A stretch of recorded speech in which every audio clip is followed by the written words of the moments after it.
সিরিয়ার মুসলমান বাঁচতে পারে নাই, আফগানিস্তানের মুসলমান বাঁচতে পারে নাই, মিয়ানমারের মুসলমান বাড়িঘর রক্ষা করতে পারে নাই, ইরানের 3 কোটি উদ্বাস্তু হয়েছে, সব ধ্বংস করে দিয়েছে।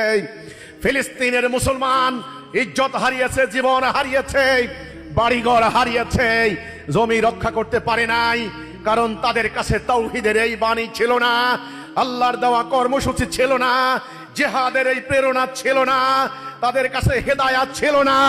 তারা রক্ষা করতে পারে নাই নিজের বাড়িঘর, রক্ষা করতে পারে নাই তাদের ইজ্জত, রক্ষা করতে পারে নাই তাদের সম্পদ, রক্ষা করতে পারে নাই তাদের প্রিয় সন্তানের জীবন। আজকে তারা উদ্বাস্তু হয়েছে, কোটি কোটি তারা উদ্বাস্তু। আমি হলফ করে বলতে পারি, আজকে যদি আপনারা ঈমান আনেন, আজকে যদি আপনারা জিহাদ করেন, আজকে যদি আপনারা জান মাল উৎসর্গ করেন, আজকে যদি আপনারা শহীদ হওয়ার শপথ নেন, ইনশাআল্লাহ এই বাংলার দাওয়াল ছেলেরা মেয়েরা কোনোদিন উদ্বাস্তু শিবিরে যাবে না।